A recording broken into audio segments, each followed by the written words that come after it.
Hey, what's going on YouTube? I just got Gears of War 4 Ultimate Edition and I gotta say it is awesome. I gotta play the campaign and beat it, and wow, it pays so much respect to the first game. I mean, the attention to detail is there, all the gore is back.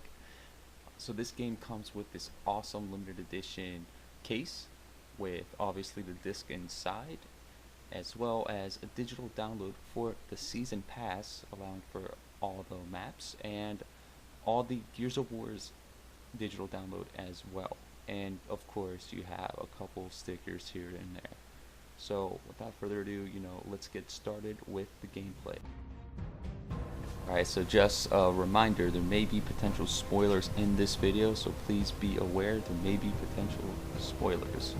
That being said, here's the main menu of Gears of War 4.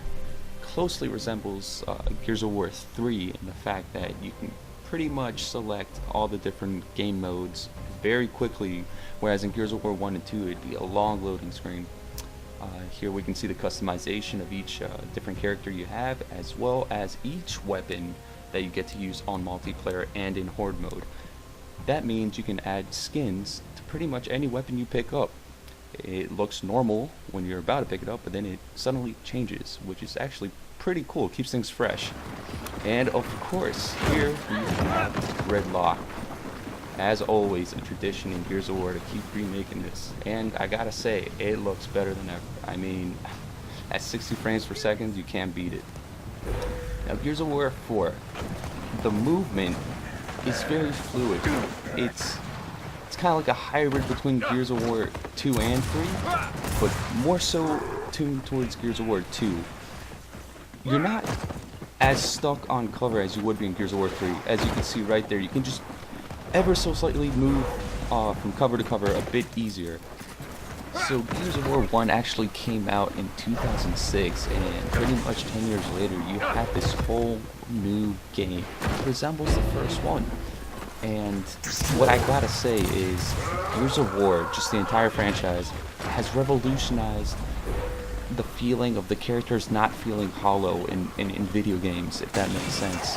Definitely, if you probably haven't noticed, when I keep getting blown up by that shotgun or the Gnasher, you'll see my intestines, which is very brutal to say the least, but quite realistic, and I think that's pretty much why I enjoy this game.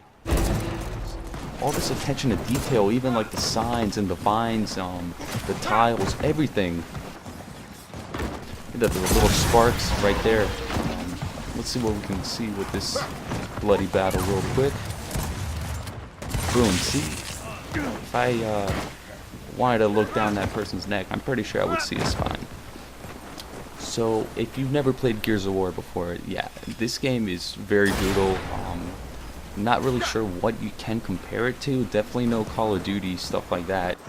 Actually, come to think of it, it kind of reminds me of Dead Space and the dismemberment of all the bodies and actually seeing the internal parts of those necromorphs. So yeah, you got that actually, if you have played Dead Space before. So here we have a grenade, and yes, you can still plant them just like in the older ones, which you can develop a good strategy during online games, that's for sure. I've noticed that the Gnasher and the pistol are actually a bit underpowered in this game. Definitely that pistol, man. I cannot stand this pistol anymore. The snub pistol, I barely even use it now anymore. It just doesn't give me any satisfaction when using it. Retro Lancer's still good, and you probably noticed that Swarm there, the enemy, is actually in tie-dye, or a bunch of different paint. And this game just comes with a bunch of different characters and a bunch of different customized skins that they have, so you really have a lot of options when you're playing, and every time, I gotta say, it's something new. That's what keeps me so interested. Hopping over, as you can see, is a bit slower than the older Gears, which was kind of frustrating at first, but you kind of tend to learn and adapt to it quite quickly, actually. And I do love the fact that you can actually reach over and grab someone and pull them over. And of course, you can still kick someone over, and I'm actually surprised I wasn't kicked over in that previous little fight there. But as you can see, yeah, the Gnasher is just, it's a lot tougher, and they did change up the execution, which I like a lot more in this game rather than that golfer one in the previous one.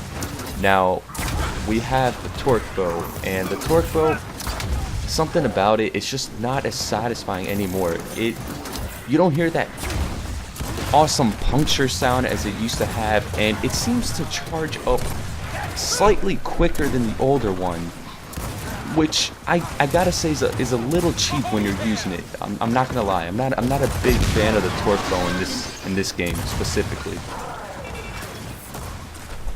Now, Gears of War 4 does actually come with a new game mode called Arms Race, where basically you and your team have to get a certain amount of kills with a specified weapon given to you, and you just have to progress through each one by getting a certain amount of kills. And to win the match, you basically have to reach the final weapon. I gotta say, this is actually pretty fun. I remember playing something like this on Call of Duty, and not comparing to Call of Duty, but you know, it was one of those types of games where you just kind of want to stray away from team deathmatch every once in a while. But yeah, you definitely get a lot of kills with this. Here's the Overkill. I think it's the first time I've shown it in this video. It's actually a new weapon as well. It's basically a really fast shooting shotgun, and it's quite powerful. You just have to be kind of close, so I guess that's kind of the replacement of the sawed-off, but you know, there's a very big contrast between those two weapons, to say the least. So to start wrapping things up for this video, I just want to summarize some of the cons and pros I found. So one of the bad things I noticed were the Gnasher and the Snub pistol were slightly below average from the other games I've noticed. They weren't as powerful as they should be, especially the Snub. Not so much the Gnasher, but the Snub, I could definitely tell just something about it was really off. I'm also not a big fan of this new active reload system, and if you're not familiar with the active reload, it's basically you have to press the reload button at a specific timing for each different weapon to get a boost in power. And for this one, it was very bizarre. In the older ones, you had to actually waste ammo to receive an active reload, which was kind of rewarding, whereas this one, you just have to, I still can't put my hand on it, you have to wait a specific amount of time for it. So I don't know, it just kind of stripped away from the original feeling of it, but I guess it's something new you have to get used to. But however, to leave things on a high note, I was pretty much knocked off out of my socks, man. I mean, I'm telling you, this game has awesome graphics. It just stands out from the rest. It's so crisp and clear and so detailed with everything from the blood, gore, environments, the characters, the guns, everything. There's also an ample amount of customization out there for the weapons, and you get to vary your characters as well.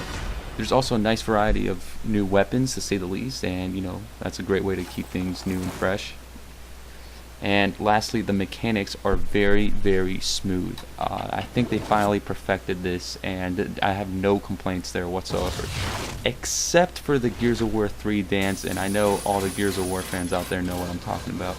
Lastly, here on the screen we have a bunch of different booster packs that came with the Ultimate Edition. However, you can still purchase them with in-game points as well as actual currency, and they basically just provide little bounties and different skins for your guns. So you know, that kind of has the same feeling of Battlefield.